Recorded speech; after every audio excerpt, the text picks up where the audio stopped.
It's about that time. Time for the Mike Knoxxx Show. You know where you are. UPR. Mike Knoxxx 3X's because he's hardcore. This is a hostile takeover. Let's get into it. Drums, please! Viewers may find the following video disturbing. This ain't nothing but healthy conversation. Yeah. Perfect Plex Radio. We about to go live on him. Mike Knoxxx. That's for 3X's because he's hardcore. Are y'all ready? We about to give y'all something special. You ready? Let's go! At the money, now you're all what you getting in. Perfect Plex Radio, got them listening. Mike Knoxxx, from Cena to The Rock, or whatever wrestler is hot. News and interviews, it's a one-stop shop. Matter of fact, let me give you more choices. You can call in and be the voice with the voiceless. So what you waiting on? Let's get it cracking. Let's talk wrestling, that's enough rapping. Perfect Plex Radio. Simply, we about to give y'all something special. You ready? Let's go! Yeah. It's about that time. It's about that time. It's about damn time. Now, I know that I don't look like Mike Knoxxx. I ain't got a bald head like Mike Knoxxx. I might be just as loud as Mike Knoxxx. But you know what? This is a UPR Smackdown Penitentiary. This is a hostile takeover. My man said, yo, I need you to take over the show for me. I said, you know what? I got you. I'll do you justice. I'll do it just the way you like. You can have whatever you like. That's what T.I. say. But anyway, welcome to the Mike Knoxxx Show. And I am your host for today's festivities. I go by the Z is Solid, a.k.a. the Shang Tsung of this wrestling debate talk, aka your mama's favorite daddy, aka Big Champ in the chat. You don't want to come from me, aka the apprentice of Thanos. But anyway, too many AKAs. But I'll tell you what you will not hear today: any talk about Charlotte Flair being the greatest women's wrestler of all time. So I just saved y'all ears by taking over the show. But I want to get into this because we're gonna run this down just like Mike Knoxxx would do. We're gonna do him justice here. And the week in wrestling. So we got a lot over here, right? We got a lot over here. I will say that AEW ruled the moments of wrestling, right? I will definitely say that they ruled the moments of wrestling. Raw and SmackDown, NXT were really good shows. But for the week, the past 2 weeks, AEW's had talk about, you know, they've had talk in the wrestling world. And I'm sorry, ladies and gentlemen, I got my guy King Vaughn Jr., host of the Victorious Ones podcast. He is backstage. He is tweeting. He is holding it down. He's going to come on. We're going to talk some wrestling as well. So get ready for that. Now, back to the docket, as Mike would say, we got a smorgasbord, but we're going to get this crammed up in. We got 55 minutes. We're going to get this crammed up in 55 minutes now. And I want to make sure that I do give WWE justice and what they had going on. However, I have it here. The Blackpool Combat Club turns on Danielson, Rhodes, and Sikoa 2 in a steel cage match in which SmackDown is supposed to be 3 hours long this Friday. So that's a big feather in their cap. Expect a lot of surprises for them. But Statlander and Willow cooked up for match of the night contender. A lot of AEW fans love that match. And then Swerve and Hangman 3 got brutal, to the point of the conversation that we're having is, when is wrestling going too far with their violence? When is the AEW product going too far with their violence? A lot of people are not liking it. A lot of people are on the fence about it. So we're going to talk about it. But first and foremost, we're going to talk about here, getting into the things. I'm going to go for the worst moment of the week. And I know this is a hot take. This is a bad take if somebody likes this lady here. And I am a Sasha Banks fan. Don't get me wrong. I am a Sasha Banks fan. I'm not a Mercedes Moné fan. And I think the verdict is out. And y'all got to start coming to the realization that Sasha Banks and Mercedes Moné are two different people. They're two different people. And I'm sorry, but ever since she left WWE, I do not see what the whole big deal about Mercedes Moné is at this point in time. Some people say she put Willow Nightingale over. I do not believe so. Only reason why is Willow was already on her way up before 2-3 weeks, maybe a month before Mercedes got there. She did the indie match with her, and where Mercedes got injured. But honestly, I haven't seen much of Mercedes that would remind me of who Mercedes is and who Sasha Banks was. And that's the difference. I thought in this match that we saw at All Out that Hikaru Shida wrestled her ass off. But a lot of fans on Twitter say they didn't like it. They said it was a very hard-hitting match. I agree. It was a very hard-hitting match. But does it still say that Mercedes can wrestle? Again, one of the biggest gripes about Sasha Banks is the way she finishes her matches. Her finishes of her matches, they don't hit for some people. For me, no. It looks like she can't even hit her special the correct way. What? You supposed to practice this and you still can't get it right? What? Wait a minute. Hi, Charmaine. Thank you for this. Thank you for stopping by the Mike Knoxxx Show. James Earl Jones died? Oh man. Oh, this is man, we're losing a lot of people, but thank you for this news. Unfortunate news. But thank you, and rest in peace to the great James Earl Jones. A lot of people don't realize he was the what was it, Bell Atlantic South telephone guy with the thick ass telephone books. They used to like encyclopedias back in the day. He was the voice for those commercials. His voice scared me. His voice scared me. But once you realize that he was in the Lion King, it was like, all right, never mind. He can't scare me no more. That's Mufasa. So two of our great black voices of our generation, James Earl Jones and James Avery, who a lot of people don't know was the voice of Shredder in the Ninja Turtles cartoon. So damn, that's crazy. But moving on, so I got that out the way. I got the hot take out of the way. Now let's go into honorable mentions for the week.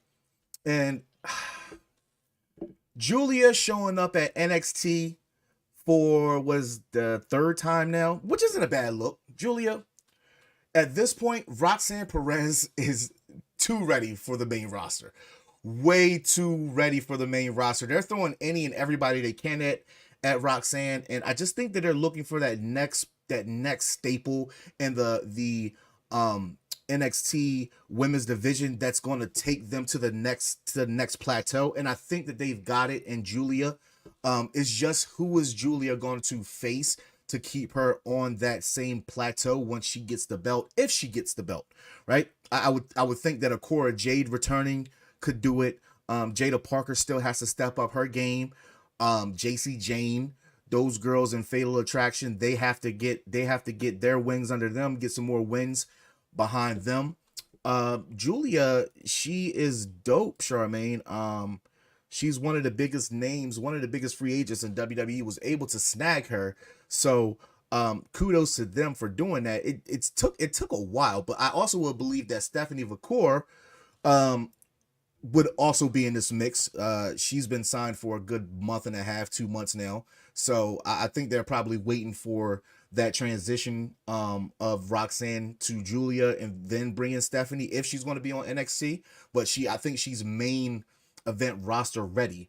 So really good moment for NXT there. Probably the highlight of that NXT show, which was a really good show. And make sure you guys check out Bad Guy Jack and the Wrestling Doll every Tuesday for the NXT review show immediately after NXT. Now, going into the next moment, honorable mention moment of the week for me.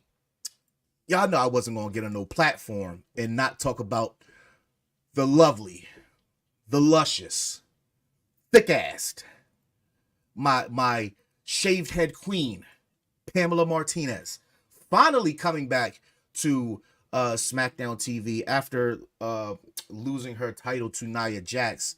So this was a good look. Her and Tiffany had a really good match, but this match had nothing to do with Tiffany, it had everything to do with Nia. So I'm excited to see where they go with their feud.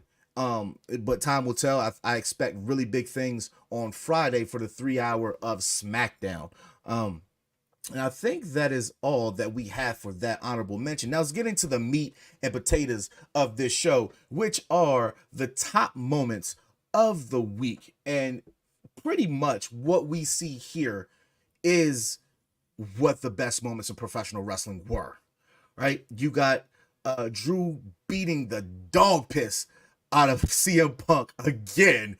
And for most people, professional wrestling is about family, betrayal, titles, and for this rivalry, it's all about a bracelet.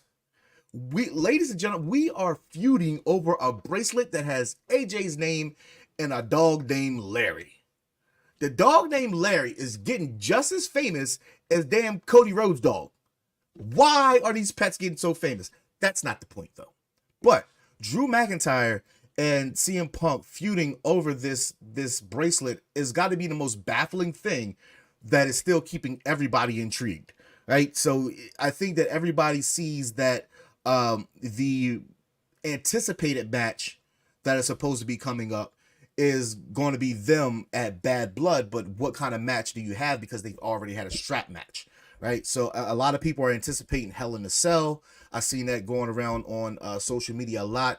We haven't had a good Hell in a Cell in a really long time. I don't even know what the last Hell in a Cell was. I believe it was Fiend and no, it was Cody and Seth when Seth revealed his torn pec muscle. So that was the last one, but before that it was Fiend and Seth Rollins. So we might be due for one. It's been about a good year, 2 years, so we might be due for a Hell in a Cell, and I think that a Hell in a Cell is the only thing that could keep these two guys in that realm, because this Friday we have a regular steel cage match with Cody Rhodes and Solo Sikoa. So you can't really run a back-to-back. Well, you could. It's WWE, they can do whatever they want. But I would think that it's got to be something that can keep these two contained. Or maybe it's not. Maybe it's something that they just fight all around the arena, no disqualification. But I think that's still too much like a strap match. But yeah, we'll see. What's going on, Mad Dog Kelly? Welcome to the Mike Knoxxx Show, hosted by your boy. And then I'm going to the top here. Cody and Solo, round 2 in the steel cage match, which came from the 8-man tag of the Street Profits and DIY versus the Bloodline. 8-man tag to close out SmackDown last Friday. Really good 8-man tag match. Usually when you hear an 8-man tag, it's becoming something of a AEW specialty, right? AEW has so many multi-men matches that it's not even funny, right? And then if WWE has a multi-man match that's 8 men in the ring, it's usually Survivor Series type. They usually don't do 6 men too much, but 8 men is very rare. And the only time they're going to do an 8-man is when they're going to do Survivor Series, or what they've done recently the past 2 years instead of Survivor Series match, War Games. So hopefully this is a preview of whatever War Games we can scrape up. But again, that all depends on your tribal chief, my tribal chief, the GOAT himself, Mr. Roman Reigns, and what he does, and if he gets his familia back together. And I want to shift down here to the bottom, where we see Chris Statlander, aka Thick Statlander, and Willow Nightingale in that hellacious match they had at All Out. Just as good as the Britt Baker match, where she got bloodied up. These ladies, you think that because they're ladies and they bring out all these weapons that it's not going to be good, but it was a really good match. In my opinion, top 3, top 2 match of the night as far as storytelling is concerned.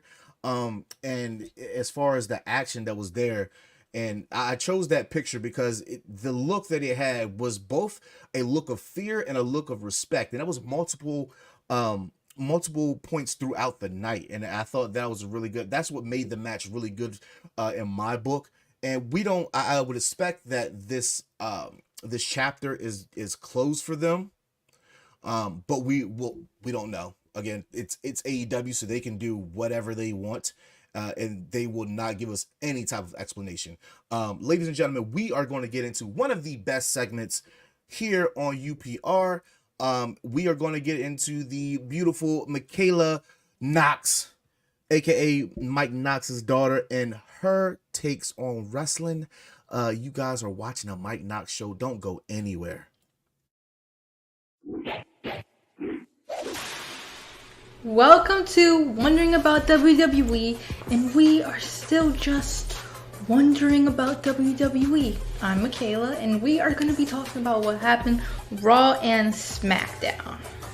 We're obviously going to start off with the Raw, with all that Judgment Day business. I have been very intrigued or interested in what's been happening with the Judgment Day.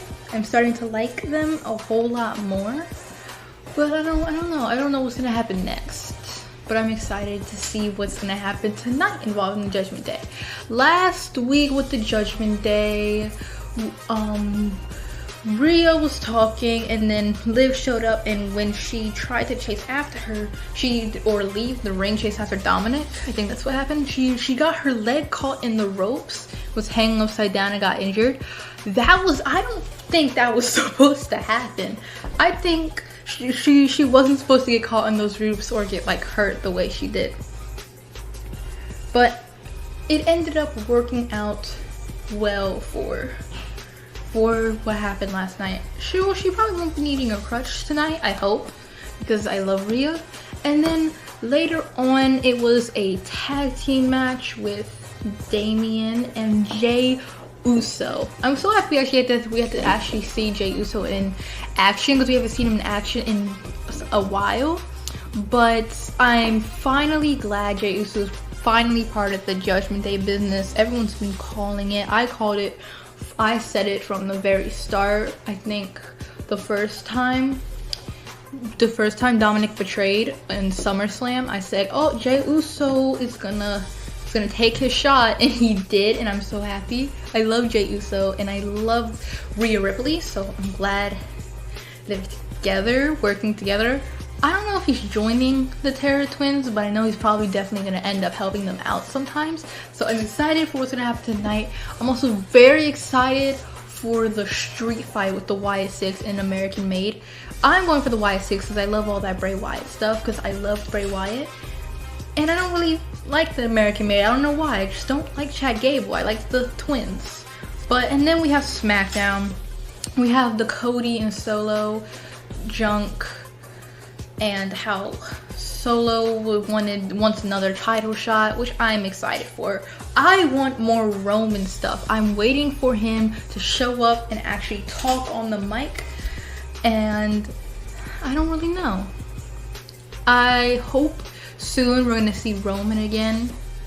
Hopefully this week or next week. I don't know. I just really want to see Roman again, and I hope he gets a chance to talk on the mic, because he hasn't yet.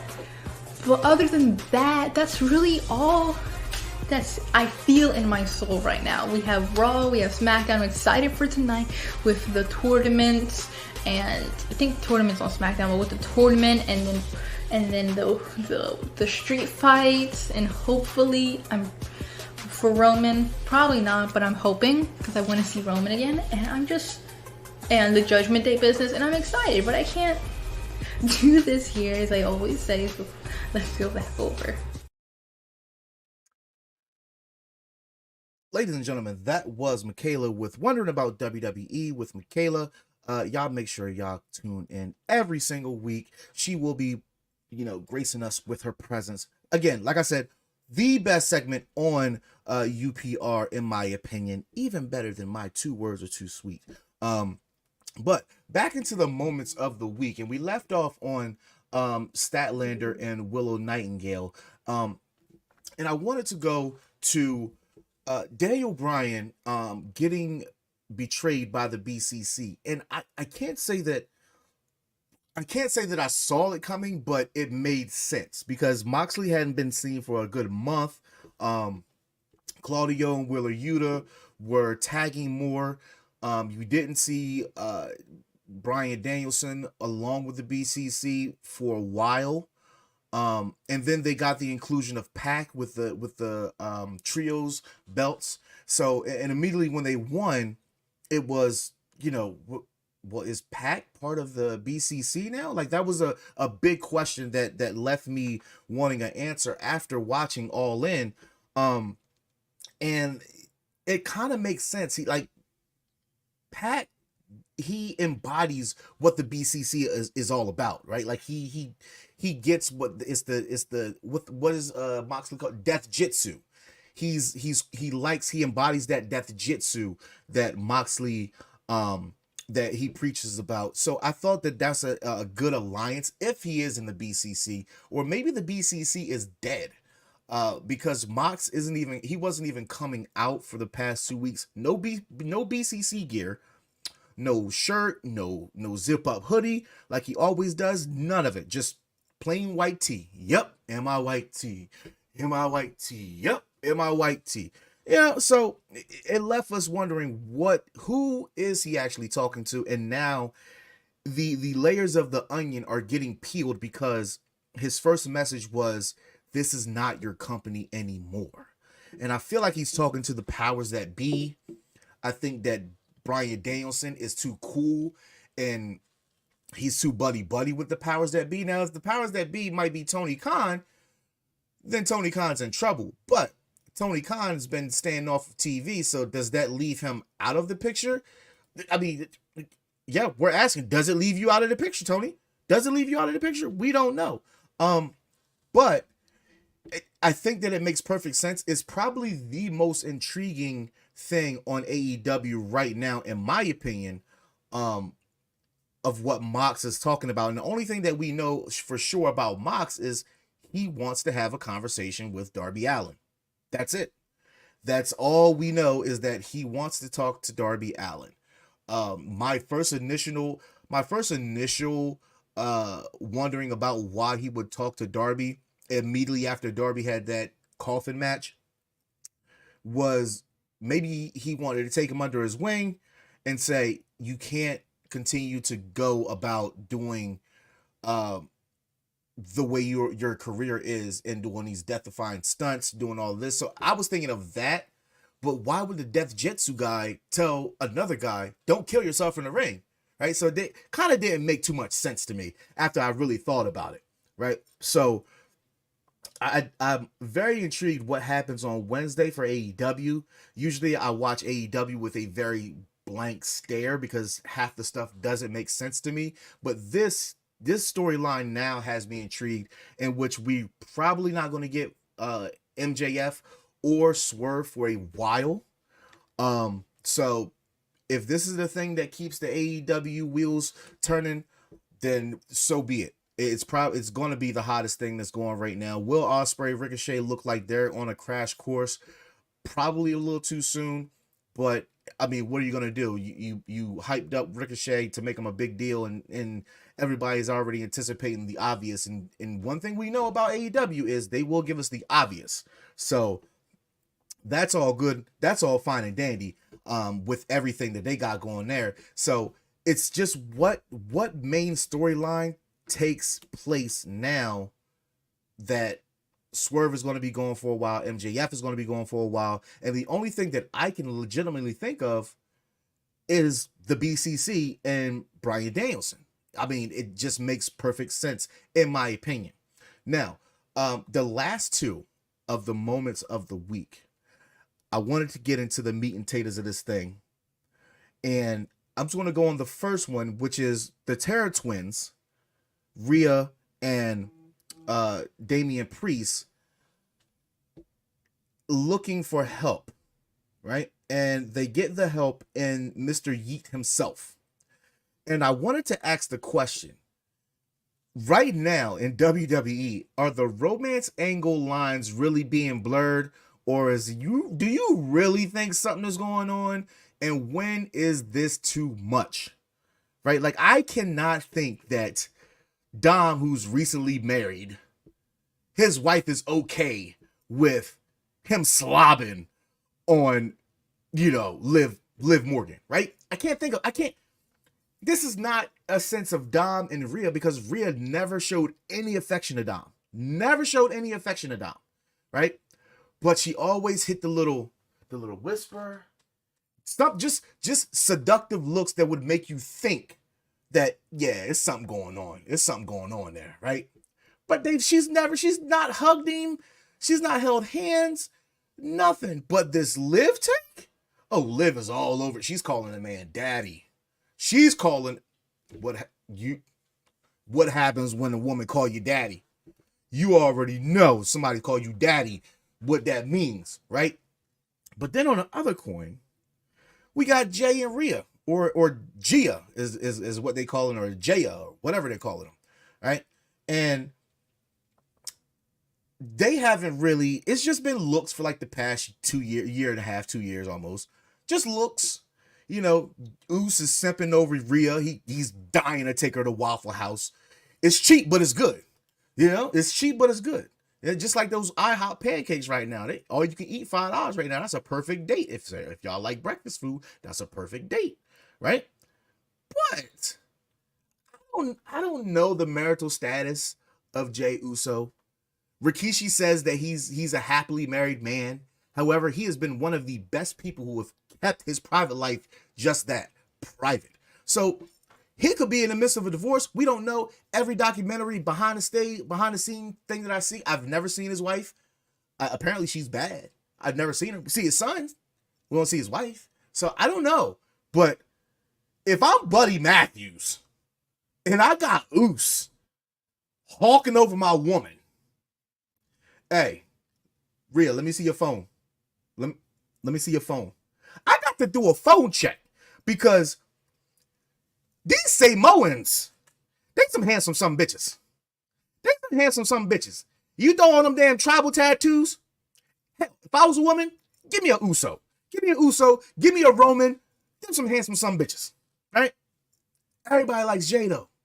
Handsome, got the grills in, look nice, haircuts is popping.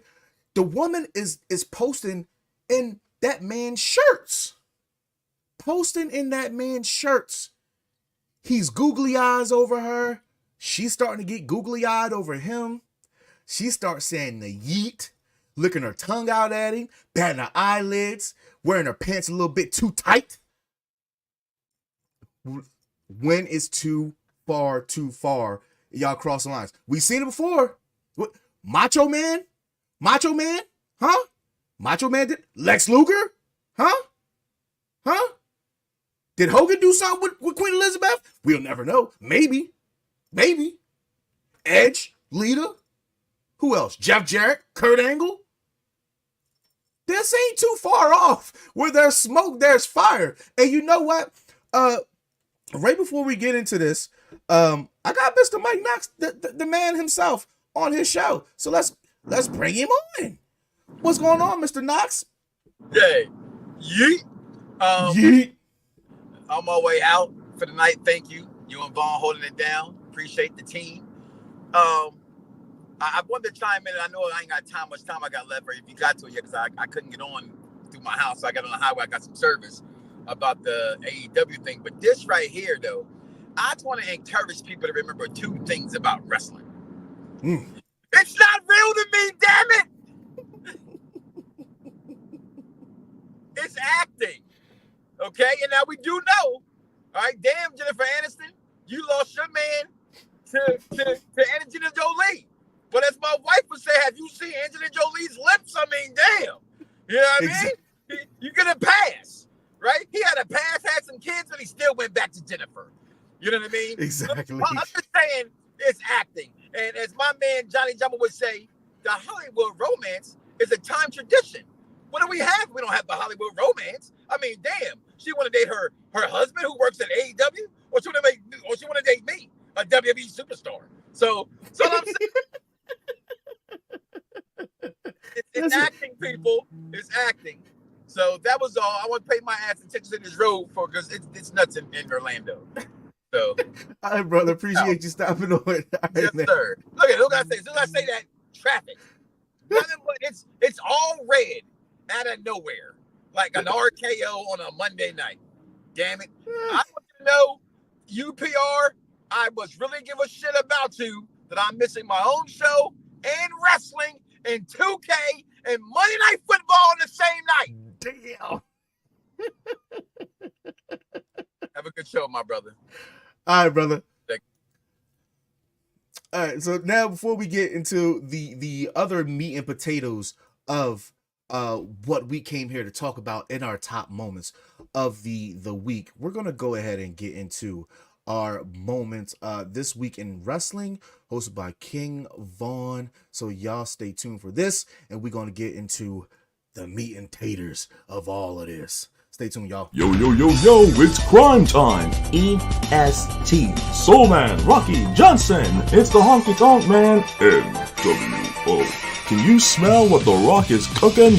UPR and Around the Blocks give to you This Week in Wrestling History with King Vaughn. Of course, everyone. Of course, I thank you very much, everyone, for watching. For tuning into Perfect Plex Talk Radio. This shows, this King Vaughn Jr., the Victorious Ones podcast, Perfect Plex Talk Radio, to give you the week in wrestling history. But of course, on September 9th, 1967, in Boston, WWF World Champion Bruno Sammartino retained his championship against Gorilla Monsoon in a Texas Death Match. And so, this is where you had to pin your opponent. And then they have to get up at before the count of 10. Of course, before you declare the winner. As far as that, of course, in 1986, Dusty Rhodes won the NWA World Heavyweight Championship. The NWA World Television Championship, as he defeated Arn Anderson, making him a 3-time NWA TV champion. On the same day in 1991, Ric Flair made his WWF debut on weekly primetime wrestling as he brought the World Heavyweight Championship, the Big Gold Belt, declaring himself the real world's champion after spending a decade representing NWA and WCW. And of course, on September 10th, 2001, on an episode of Raw, Stone Cold rallied the alliance together to take out the frustrations on Kurt Angle, as he put Angle in the hardcore match against RVD. And of course, on the same day in 2007, on the Go Home episode of Raw, John Cena was provoked by Randy Orton ahead of the upcoming WWE title rematch. And of course, in 9/11, we all know what happened with that. Of course, obviously, thoughts and prayers to those that those victims. But of course, on September 11, 1997, WrestleFest 50 Years of Funk took place in Terry Funk's hometown, Amarillo, Texas. And the main event, well, of course, it was promoted as Terry Funk's retirement match, and so retirement only lasts 6 months. But of course, the main event was Terry Funk versus Bret Hart, in a match refereed by Bret's first official opponent, Dennis Stamp. Of course, on the same day in 2001, Takeover Smackdown was canceled after the aftermath of 9/11. In 2006, Lillian Garcia sang "America the Beautiful" to kick off the go-home edition of Raw for Unforgiven from Madison Square Garden. On September 12th, Triple H defeated Randy Orton at Unforgiven for the World Heavyweight Championship. Of course, in the finals of the Mae Young Classic, Kairi Sane defeated Shayna Baszler. And of course, on September 13th, 1998, War Games took place. As Team WCW, led by DDP, Roddy Piper, and the Ultimate Warrior, defeated NWO Hollywood, led by Hollywood Hogan, Bret Hart, and Stevie Ray. On the same day in 2001, WWF presented a live edition of SmackDown from the Compaq Center in Houston, which is, of course, when they paid tribute to September 11th. And of course, as far as birthdays, September 10th, Don Morocco turns 75. September 11th, Paul Heyman turns 59. And September 13th, Baron Corbin turns 40. And that's your week in wrestling history. Of course, DJ Mike Knoxxx, back to you.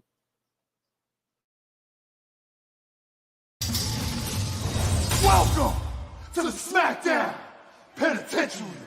And the great thing about Santos is that outside of, unlike many of the Mexican wrestlers and many of the luchadors, the guy's got facial expression. The guy's a good actor. Maybe they should just redo his character. But then at the same time, like, Legado del Fantasma is his father. He's paying homage to his father because of all of that. So, I mean, I hate to say it, but this guy belongs in AAA where the crowd can appreciate him. Kind of like Humberto Del Rio. You know what I mean? Because look, Humberto Del Rio, he became a champion. They tried all this stuff to do with this guy. He even ended up fucking Page. But you know what I mean? His character only went so far.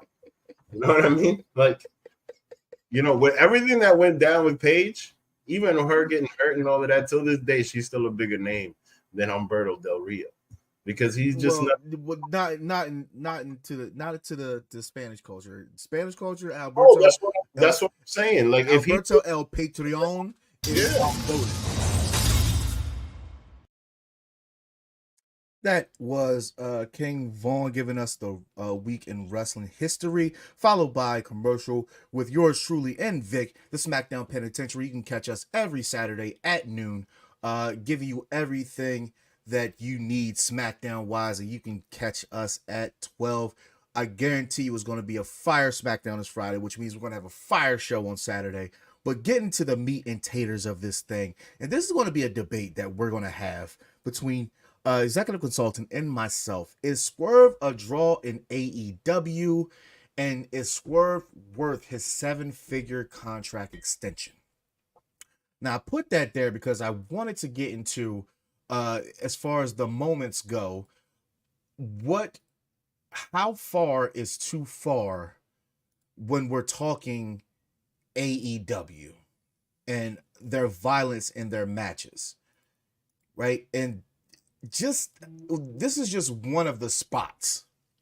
Getting power bombed on a cinder block is crazy work. Crazy work, right? I mean, looking at this, the way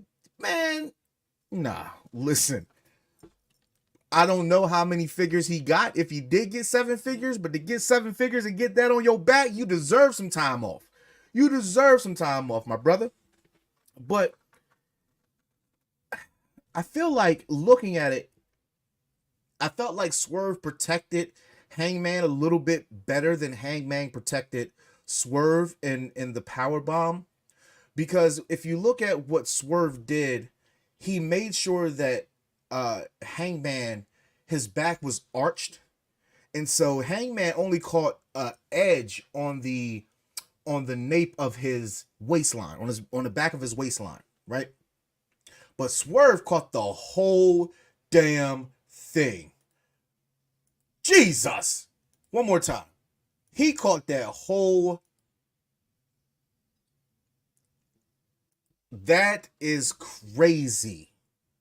So my question in the moments of the week, when is too far for us to enjoy this as wrestling fans, right? Like this, I'm all cool for a hardcore match. Everybody loves a hardcore match. You love a steel cage match. It's cool. But when AEW does spots where, you know, it's 2024 and you're about to light a 120-pound man on fire in Jack Perry, right? Like, what? What's going on, Todd? Thank you for stopping by the Mike Knoxxx Show, hosted by your boy Zia Silent. Exactly. They are ones that have to deal with the pain 10 years later. I mean, you look at somebody like Hulk Hogan, who didn't necessarily have hardcore matches, right? But he did that leg drop so much, I'm pretty sure that man needed a realignment in his hips. And I don't know how many back surgeries Hogan has had, but it's definitely up there, right? Somebody like Nash, who's had multiple knee surgeries, and just by doing a big boot, right? A big boot and a side salto slam. Well, that's what they call it. Well, some people call it a sidewalk slam, but I know it as a side salto, where he just, you know, picks him up and he lands down. Yeah, Taker too with that leg drop on the apron. That hard apron has no give. I know the ring doesn't have any give in itself, but at least the middle has something, and that hard apron on the outside does not. Shawn Michaels taking those bumps as well.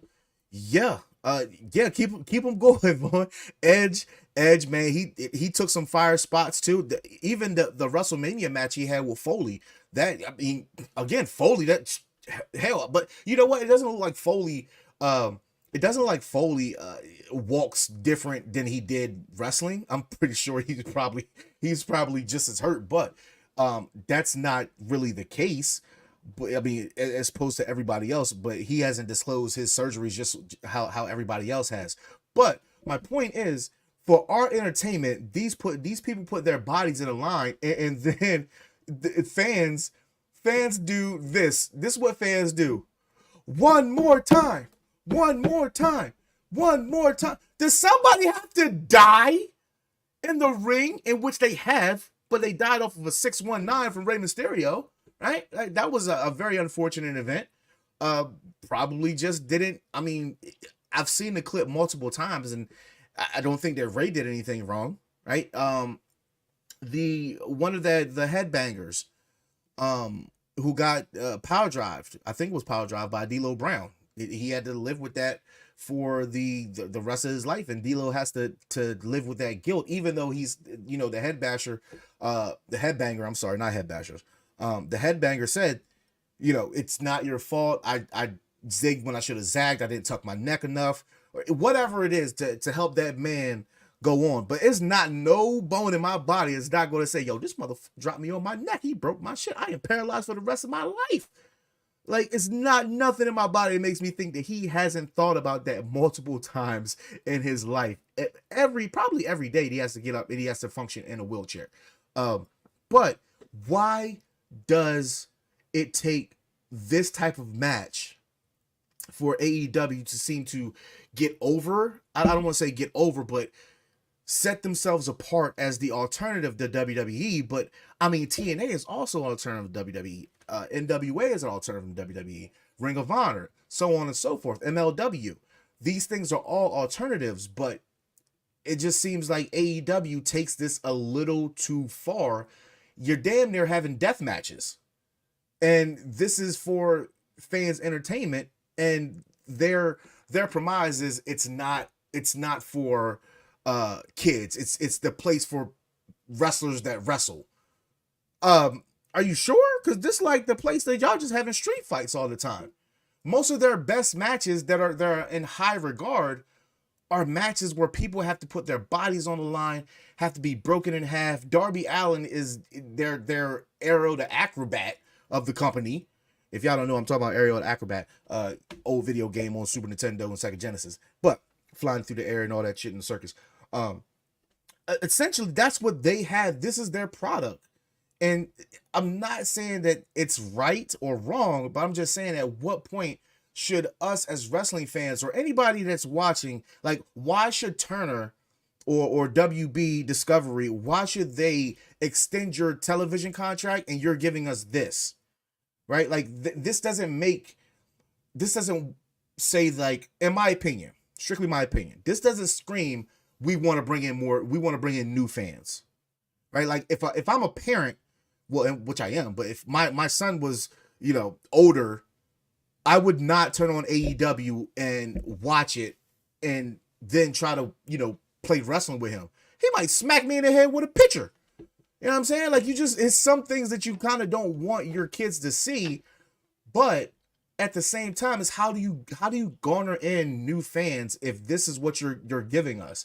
If what you're giving us is a man who has to get power bombed on a cinder block as entertainment, and you do this week in and week out, why should we tune in? You know what? You're absolutely right, Todd. They do it to get people to watch or talk about them, but in this sense, this is probably the most negative that I've seen from their violent matches on Twitter or social media ever.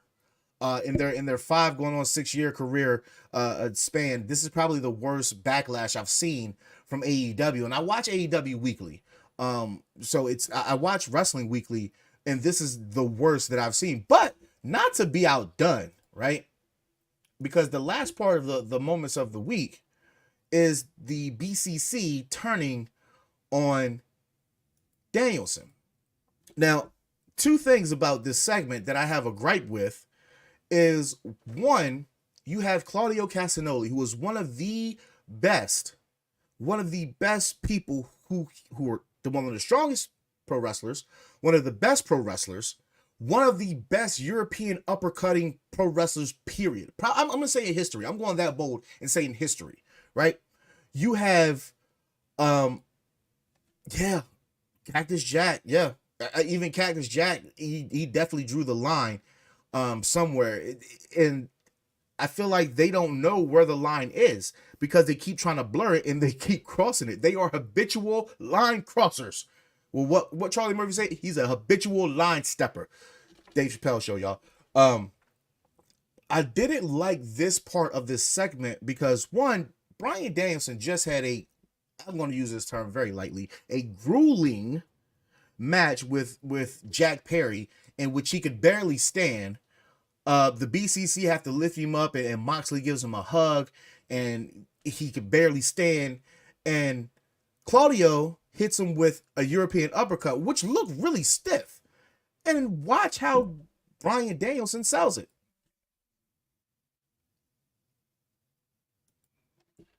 The man just sits on his ass. He just sits on his ass. If you give one of the stiffest European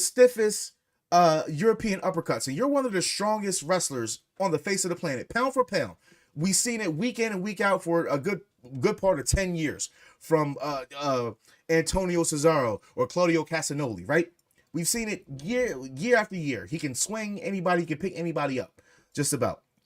And he hits you with a stiff European uppercut, and this is your reaction. This is your reaction. Oh, I didn't know, Miss Shaw. I didn't know. So that's a gripe for me personally, but that's just, I look at little tidbits of those things, or just by what AEW is telling me, just by what their commentary team is telling me, right? Claudio was one of the strongest, or he really snaps into that European uppercut. Okay, he did snap into that European uppercut, but Daniel Bryan just ate that thing like he was Will Hobbs or something, right? Like he ate that thing like he was Murder Hawk Lance Archer or Brian Cage. He ate that thing like he was big. Pause. That is crazy. Whoa, that was crazy work. But once again, I'm gonna hit this clip again. It's like a no sell. And that was a gripe for me. I felt like before I go back to it, I'm gonna tell you my thoughts. What I thought should have happened is, boom, he gets it. Danielson should be down. He should be damn near knocked out, in my opinion. He should be at least on his back and not his ass looking up at the person who just gave him a stiff ass European uppercut, who's supposed to be one of the pound for pound strongest wrestlers. Just my opinion. I know some people don't agree with it, but that's fine. This is why we have social media, to air out our opinions, right? Doesn't mean I'm right, doesn't mean I'm wrong. But it's just by what the commentary team is telling me, and Claudio being one of the strongest, that he's supposed to be delivering this thing with some snap to it, right?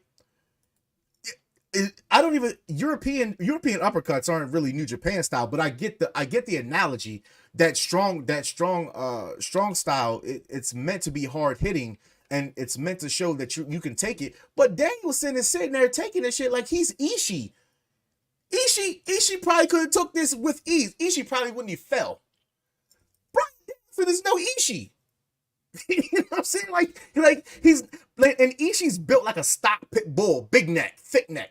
You know what I'm saying? No traps, just head, shoulders, right? But Danielson just got done with a grueling match, and I use that term very, very loosely because it's goddamn Jack Perry.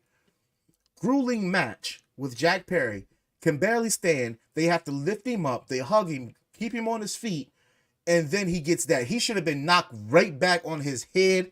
And I would have loved to seen, or if Danielson would have sold this a little bit more, in the sense of he lays down. This is too much time and just sitting there looking at him. Now, everybody in the real world, if somebody knocks you on your ass, why are you not getting up?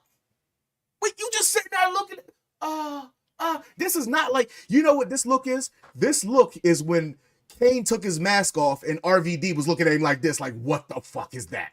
That is the look. That is the look that Bryan Danielson is giving Claudio Castagnoli, and Claudio Castagnoli don't even deserve that look, right? But this is too much time in between what happens next. But you see Pac is going along with it over here, and he's holding back Wheeler Yuta. And then probably one of the most disturbing things in wrestling that I've seen recent is this right here. He is choking this man. He's suffocating this man with a plastic bag over his face. Are we all not sensitive to the families, the family of Chris Benoit? Like, right? Are we all, for out of respect of the late great Owen Hart, God rest his soul, one of the greatest ever, one of my favorite Owen, my favorite Hart, not Bret, I loved Owen, but out of respect for Owen, nobody came from the scaffold anymore. Nobody dropped down anymore. Sting stopped doing it. He was supposed to, the pay-per-view that Owen Hart dropped from the sky. The next night on Nitro, Sting was scheduled to do the exact same thing. The thing that he was doing for weeks, coming out of the sky, right? He stopped doing it. They had to apparently the story is that Sting had to ask Owen Hart's wife if she would be okay with him coming down in that retro spot that they had for AEW, which was a really good spot because we hadn't seen that in 25 years, 30 years. I get that. I guarantee you nobody asked the Benoit family. Who was it? David Benoit is the one that's left. The oldest is David, right? Nobody asked David Benoit, how would you feel about seeing this on wrestling? Does it trigger you? Right? Like, cause he suffered, the man suffocated his wife and his child and then hung himself. Right? This is borderline. It's not it. It's not it for me personally. It's Vince did not. He did not. He did get, in which he did give a very, very good tribute. And let all the wrestlers speak on camera very candidly about Owen. In which it's one of the best tribute shows, along with the Eddie Guerrero one, and the Chris Benoit before we found out what happened. Right? Like, it kind of sucks. Like, they don't really do tribute shows too much anymore because now you have to sit back and wait for the facts to come in of why somebody died or how they died. Right? And this just is not it for AEW. This is a huge miss in my part. And I think that it will turn a lot of fans off. It will turn a lot of fans off because, Todd, you are exactly right. It's careless. And yeah, just because you can doesn't mean you should, right? You could say some things about people, but it doesn't mean that you should, and this, you just have no compassion for people that are affected by this. Yeah, go ahead, Vaughn. You're muted. Yeah, anyway, I already knew that I was going to unmute myself, but thank you.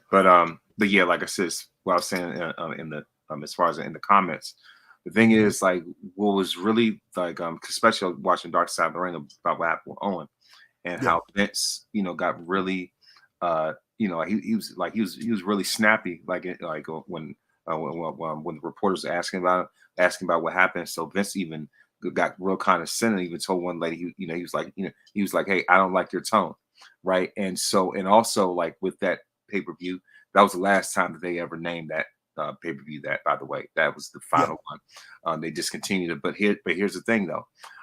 Just as I said just now, here's, like, I saw a clip online on Facebook, like, of like when Undertaker and Stone Cold had the match. So as Taker is having his robe taken off, right?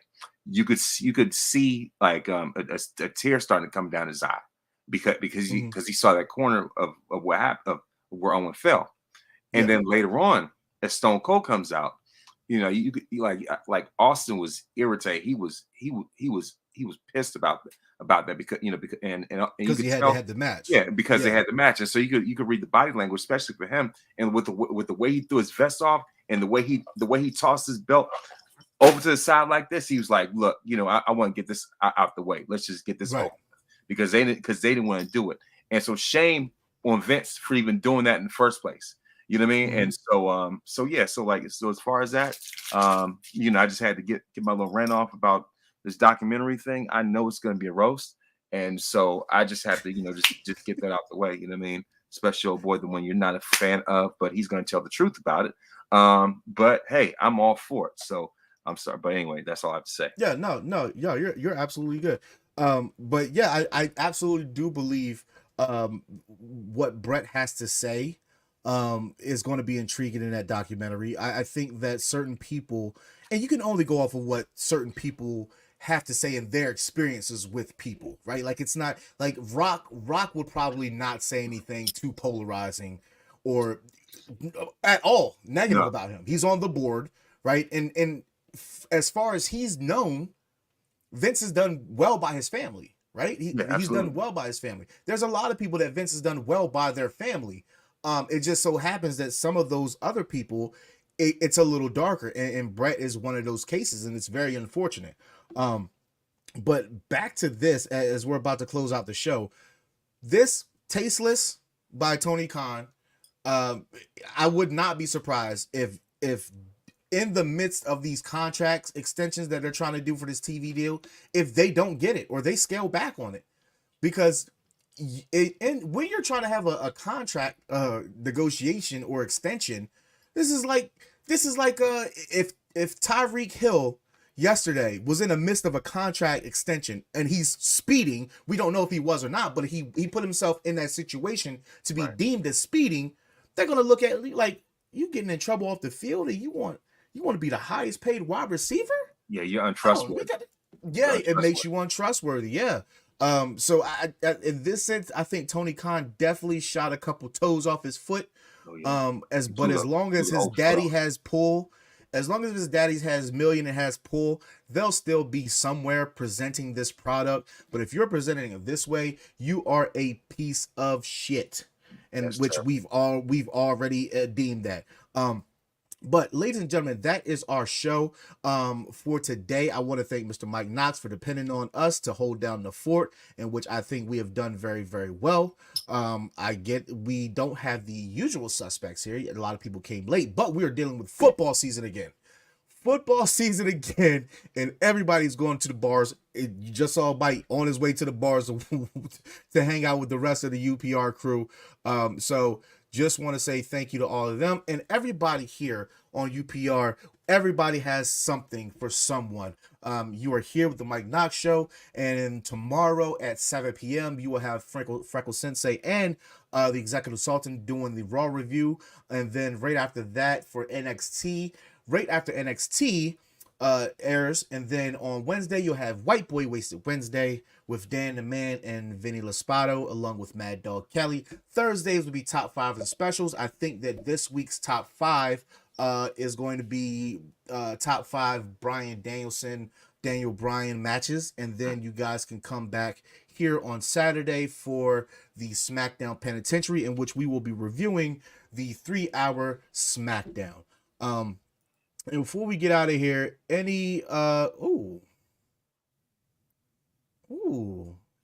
kind of, you know what, Architect Seth Rollins, I could deal with it. This new Seth, this is great. This new Seth, I'm not with it. I don't take him too seriously. And if he was a little bit more serious, I probably would be able to say, yeah, he's better than Roman. He's had a better career than Roman. But you can't. He dresses like his wife, and he can't. But his wife is the bigger star. I use 2015 Seth Rollins on universe mode right now. You know what I mean? He was savage. So I'm using him in a universe story rivalry with Shawn Michaels right now. 2009 Shawn Michaels, that is. So yeah, so there you go. Yeah. But ladies and gentlemen, for King Vaughn Jr., I am Zia Silent, and for Mike Knoxxx for letting us hold down the fort on his show. Just want to say thank you all. We appreciate you every single week. Thank you for all that you do. Drink, be merry, be blessed, stay safe, love hard, live harder, and drink, be merry, and reach for the sky. Rest in peace to Jay Briscoe. James Earl Jones. You ready? Let's go! At the money, now you're on. What you getting in? Perfect Flex Radio, got them listening. Mike Knoxxx, from Cena to The Rock, or whatever wrestler is hot. News and interviews, this a one-stop shop. Matter of fact, let me